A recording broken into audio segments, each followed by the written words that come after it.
Okay, excellent. Can everyone hear? No. No?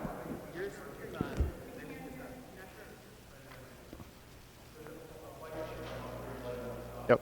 Try Yeah, again. the light's on. They got it? Okay. Okay. Good. Wonderful. Want to make sure everyone can hear because we're going to go through a lot of details. So, one moment. Okay, ready to go? All right.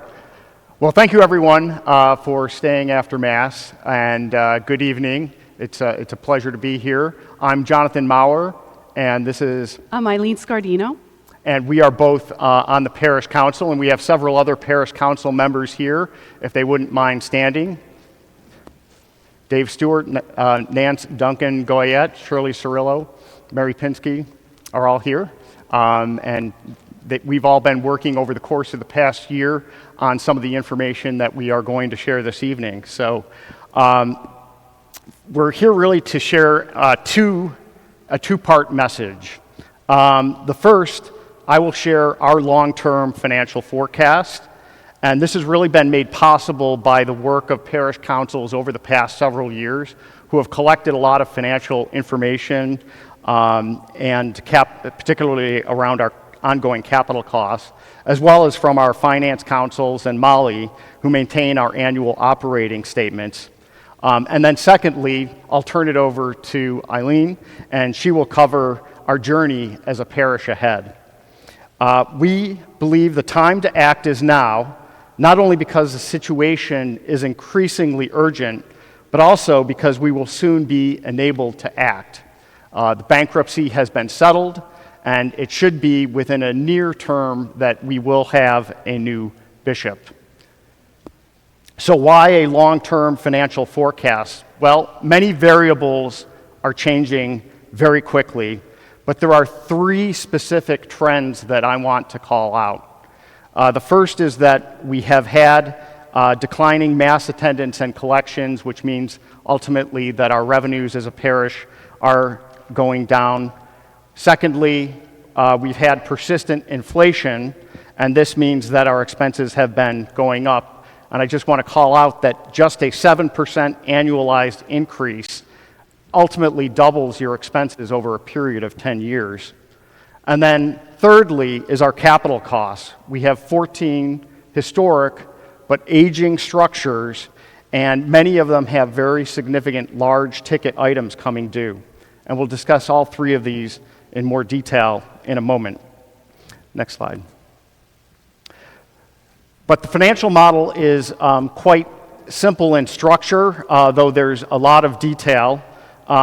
First, on the left-hand side in the blue, and we're not intended to look at all the details. I'll get to the outputs in a moment.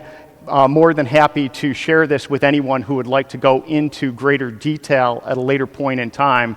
But essentially, on the left-hand side in the blue are all the facts.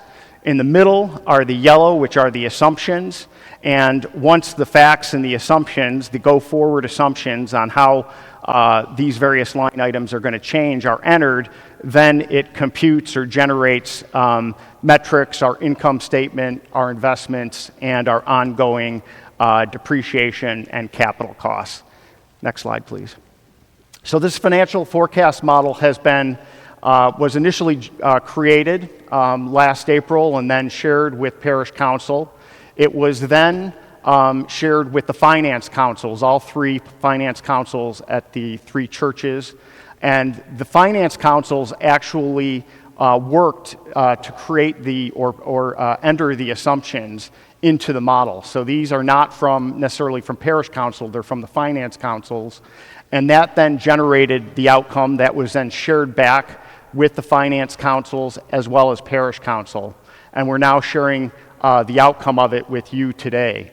But at this point, really over 30 different people across the parish have reviewed and contributed to this finance model and the assumptions that go into it. In terms of the 10-year financial forecast, the outcome is that essentially our net surplus will eventually, actually in a very near term, turn to a loss. And this is already happening at St. Boniface, but within the next 2 years, 2 or 3 years, Blessed Sacrament and St. Mary's are on a similar pathway, and the parish as a whole will likely turn to a net loss in 2027. And this is, again, due to those trends that we were talking about. We have declining parish attendance, mass attendance, which is highly correlated to contributions, collections on a weekly basis, and we have increasing expenses. And then the third trend that we talked about was our capital costs, and we have increasing capital costs, and our 10-year capital forecast is that we have over $3 million in capital costs over the next 10 years. But unfortunately, some of these are coming due relatively quickly, particularly boilers, and we have roughly about $1 million in grade D roofing that needs attention within the next several years. So I want to leave with the thought that it is by dying that we rise to new life. And while we have inherited many beautiful structures, we really can't sustain them. And letting go of the present form is necessary for a rebirth and a renewed parish life. And this will be painful and require sacrifice, but it is with faith and courage that we acknowledge our present challenges while looking forward to new life that awaits us. And so with that, next slide please, I will turn it over to Eileen. Thanks, John. So what are we going to do? What do we do? Jesus taught us everything that we need to know. We're going to take action and focus on our church as people. Parish Council has formed some action teams to work on the pillars of this church. They are evangelization, hospitality, liturgy and ministry, and stewardship, and you're welcome to join them. Through our actions in these different areas, our parish family will encounter, worship, and serve in ways that bring the greater glory of God. And I'll go through our proposed action plan. Evangelization. We need to spread the word of what our ministries, our parish, all the good works that we're doing here in Southeast Rochester. We're accomplishing a lot. So we're going to work with our staff to improve and increase our communications across many different platforms. We also want to highlight specific parish members and tell the story of why I belong, so that they can inspire others to join us. We ask you to follow and like our parish on Facebook and share and post our liturgical and other social events to spread the word. But we're not going to be able to do it without hospitality. Really, this is going to be foundational in our effort to grow. We need to start right here and with each other. It's up to each of us to create that welcoming culture. So we're asking you to invite family and friends to Mass or another event. Greet each other warmly when you come to church. Sit or accompany someone else to a coffee hour. Parish councils also proposed a few initiatives that will help us to get to know each other better. One is Name Tag Sundays.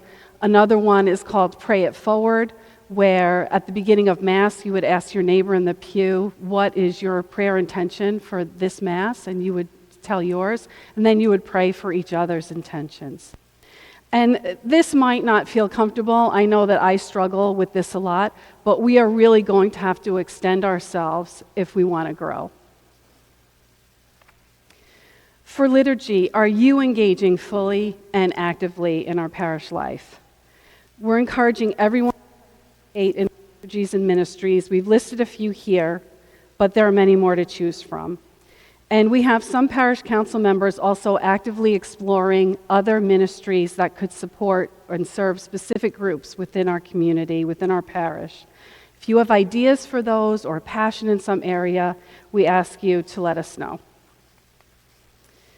And then part of responding to our challenges is going to be managing the resources we have and using them wisely. Our buildings need to meet our current needs but allow for future growth, and we'll definitely need to raise capital. If you can give, you can increase donations to the parish by encouraging recruiting new members, volunteering to serve on capital campaigns, or in other ways.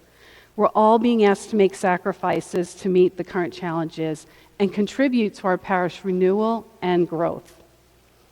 So it's up to all of us to create this culture of hospitality and a vibrant, growing faith community. We need you. We need your talent, your time, your treasure, whatever form that takes. And let's rise to this challenge together. And I'll send it back to you, John, for some final thoughts and our discernment prayer. Absolutely. So in this presentation, we have heard about the financial headwinds we are facing, but also our path forward as people of faith. And I'd like to leave you with these words of encouragement from St. Paul in a letter to the Corinthians. No trial has come to you but what is human. God is faithful and will not let you be tried beyond your strength. But with the trial, he will also provide a way out so that you may be able to bear it. So I would ask that we now join in the discernment prayer. In the name of the Father, the Son, and the Holy Spirit, loving and ever faithful God, with gratitude for our graced history, we turn to you for guidance and wisdom as we are discerning our future path. Open our hearts and make us one in faith and loving service so that we might accept the challenges we face as we continue to be attentive to the needs of our community. May we, the parishioners of St. Boniface, St. Mary's, and Blessed Sacrament, like our ancestors, walk in faith toward a future we cannot fully see. As we journey together, may we always remember our commitment to you and to one another. Trusting in your care and promise of new life, may we always feel your guidance and strength. We ask this in Jesus' name. Amen. So with that, if you have any questions or comments that you'd like to share, please feel free to reach out to us at the Parish Council email. But at this time, we will also take any questions or comments, and we have a mic if anyone has.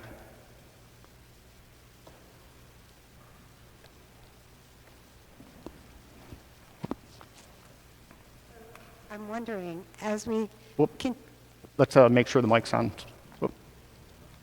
as we start, can you hear me? Yeah. Okay. As we start to run into more and more deficits, as we move into 2026 in all three parishes, what is our plan? So, go ahead. yeah, so I think the plan is essentially what Eileen had articulated in terms of those 5 pillars and moving forward with that. I think there's really kind of 2 parts to that. One is growth, and we need to grow as a parish. And the second is really, those 2 last pillars are really about stewardship of our resources and how we best utilize those moving forward.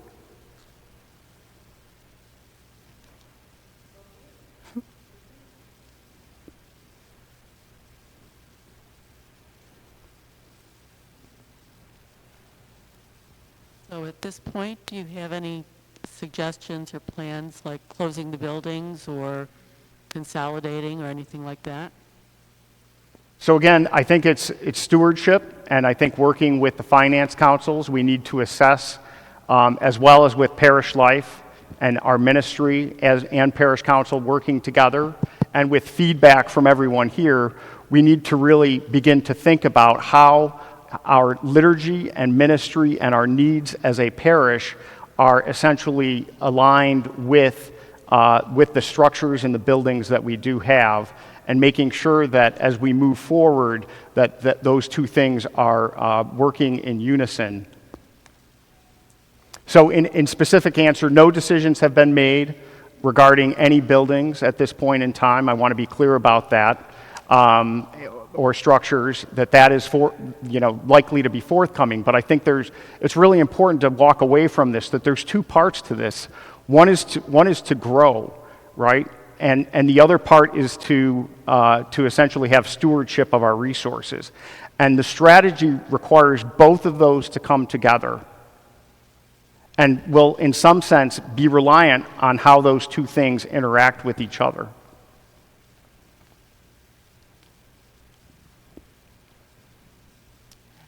Good evening. I'm just wondering, because we have so many historic buildings, or these are historic buildings, has the parish ever applied for federal grant funding to assist with capital improvements such as stained glass, for example? I am relatively new on parish council, so from a historical perspective, I may turn that over to Father John.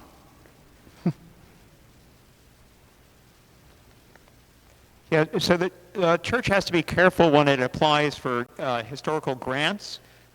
Certainly, if they don't come with strings attached, it's one thing. If they limit us in terms of what we can do with the building, it becomes a problem for us to take it. There's money out there sometimes, but they want you to make it a museum, and we're just not in a position to do that. I'm not familiar with any specific grants. We pursued grants sometimes to help us refurbish the organ at St. Boniface. We put that in. It didn't generate anything, but at least we pursued what we could. Amongst the other things we're certainly looking at is our relationship with Nativity School at St. Boniface. They occupy the school, and they've had a very beneficial lease with us, and we're terminating that with them and looking at how we can restructure the relationship so it's more symbiotic than us necessarily supporting them to the degree we have been. They were just starting out, and I think there was a thought, I wasn't here, but at that point I think there was an effort to get an occupant for the school building, and understanding that they were in the position they were financially, that maybe they weren't able to assist us. Now that they're more established, I think we're looking at the relationship and seeing what we can do to make it more beneficial for both sides of the thing. So that's one thing we're doing. The maintenance person at St. Boniface passed away, sadly. We have chosen not to replace him, and that involved some restructuring. We were sharing the maintenance person with the school, and now they're sort of having to take over their own maintenance, and we're have an individual who actually lives in the rectory, is helping us with maintenance in the church and in the grounds. So we're looking at what we can to save money and not to spend extra money. Certainly that's something we have to look at, just like everyone else is. I mean, you're all facing the same inflationary pressures that we are in terms of heating, electric, insurance, food, all of those things. So we appreciate the situation you're in. And that we're definitely looking at all those things and seeing what we can do.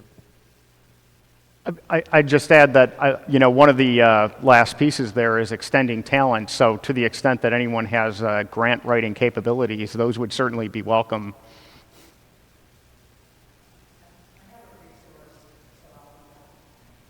I have a resource. I'll email the information and hopefully be in contact with someone. That'd be great. Thank you. Excellent.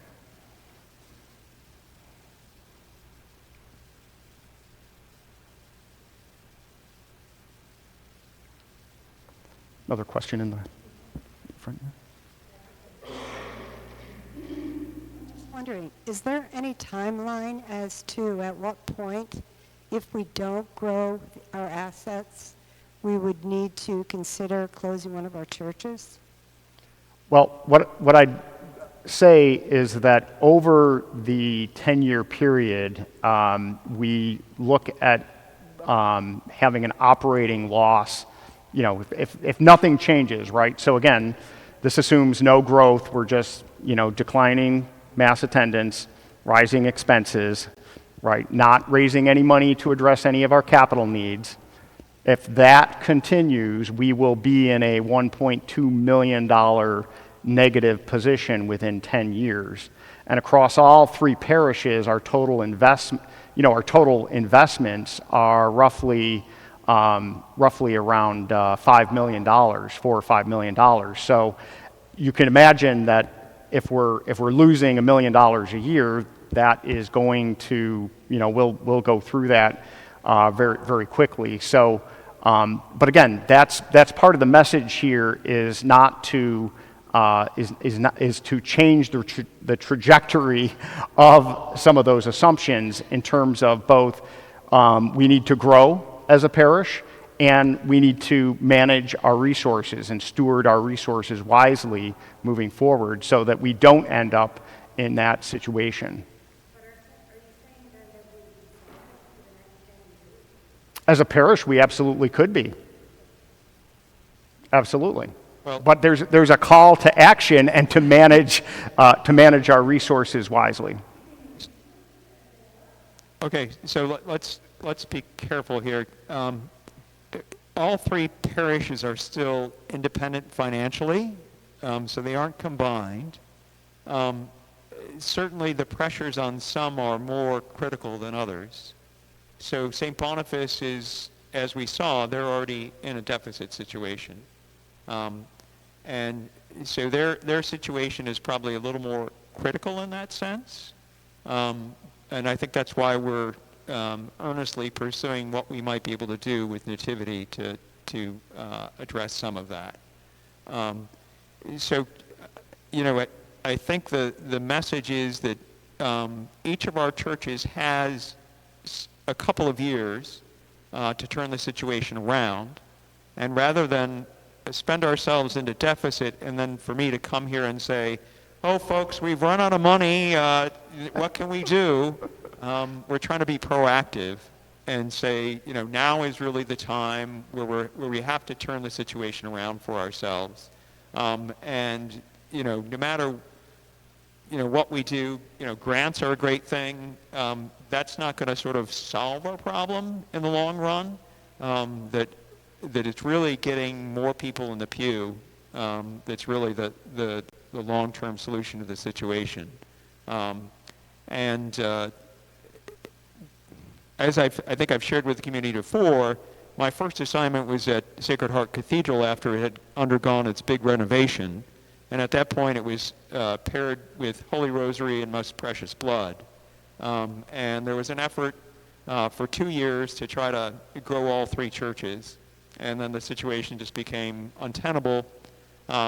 So they chose to close the two of the three. And of course, it wasn't going to be the one they just put $10 million in renovating.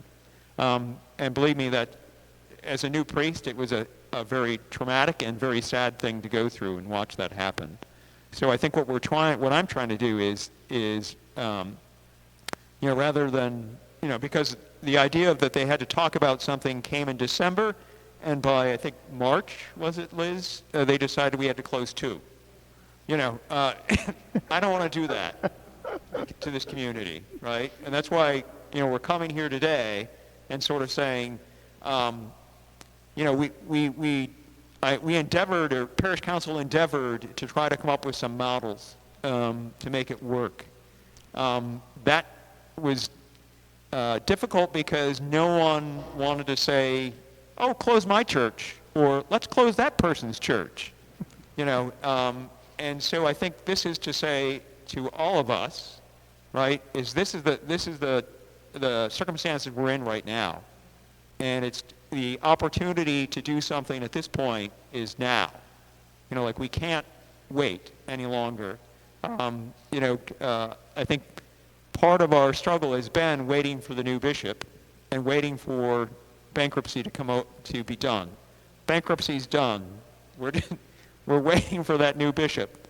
Part of the struggle is we don't know what he's going to come with.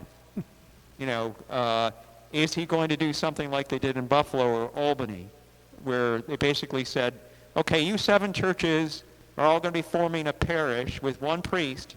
Figure out how you're going to exist. And as I think if you've been paying attention, there's reports where they decided to merge or close like 46 of the churches. I don't think we're at that dramatic a point, but until we get the new bishop to say what's his vision, it's kind of hard for us to say, oh, let's make a plan, in part because whatever plan we make has to be approved by the bishop. So we're sort of stuck there.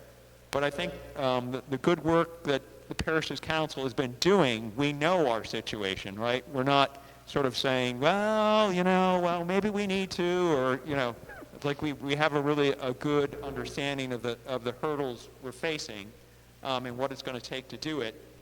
And rather than sort of sit here and say, okay, let's just wait, we're sort of saying, no, we really need to start acting, doing something to get more butts in the pews, make us all aware of the situation, look for opportunities that maybe we haven't explored. I would point to the example of St. Francis Xavier Cabrini Parish just north of us here. So it's Corpus Christi, St. Michael's, and Annunciation. The people at Annunciation said, we can't afford our current church, but we have the old church across the street, smaller church. We can afford that. Let's go there. And that's what they did. And they sold the bigger, larger, newer church, and now they have that money to help them keep going. And they're maintaining a presence in the neighborhood. St. Michael's, right? I imagine everyone heard 4 or 5 years ago, they're going to close, they don't have money. New pastor came in. He went around the neighborhood. He found out various organizations that were doing things in the neighborhood, and they were all renting properties all over the place. So he said, why don't you all come on to the campus here at St. Michael's, where we have all these buildings, and that's how he's sharing his building costs, is by bringing all of these organizations to his campus. He still faces some struggles with his church, huge, beautiful church. If you haven't seen it, it's just amazing. But he's in a much better position by thinking outside of the box, right? And I think that's sort of what we have to start doing, right? Is sort of thinking outside of the box about what can we do here with all these buildings. And I think that's sort of what we're hoping by involving more people in the situation and having them understand the challenges we face, why we might have to make the decisions we're doing, why we might have to sell a school building or sell a convent or something like that. But we have to do it strategically and make sense of it, right? We don't want to give away something that's going to be important for our growth, just to keep us going for another 5 years, right? That wouldn't make sense, right? So I think that's what we're trying to do, but we want to treat you like adults and let you know what the situation is rather than coming to you in crisis and sort of saying, unless you all give us $2 million right now, we're closing. Yeah. Right, and I think if we go back in the presentation again, if we just reverse back to the to kind of the church, the picture of the church with the pillars slide. I mean, these are the five things that are going to enable us to move through this journey. And we're trying to present a framework for how we're going to move through this time period, which may be relatively quick, but the last one is extending our gifts and talents. And one person at Blessed Sacrament said they're going to buy lottery tickets, right? Well, if they win the lottery, that may help, but we need everyone kind of thinking about what gifts can they contribute, what talents can they bring to bear. For example, like a grant writer. We don't have that, on parish council right now. That would be a wonderful gift if we had a resource that could help us explore that. That might be an opportunity for us, absolutely. So thanks to this outreach, that might be something that someone can bring to the table for us. Yeah. Yes, I'm new. I'm very new. I haven't even joined yet. Is it working? But I have experience, a lot of experience. I'm old. In the 1990s, I was part of one of the earliest combinations of parishes, and we used a strategic planning method, much as you have used here, to get to where you are. My only comment would be to we're your virgin experience of presentation of this whole thing. Please add at the very beginning a little bit of the history of why you're doing this right now. Once I heard that, I said, oh yeah, of course. There's been a whole lot of stuff before, and maybe some of us haven't been aware of it because we've been sitting in the pew. And you just need to preface it just Okay. a little bit more. Thank you. Thanks for the feedback. Appreciate it.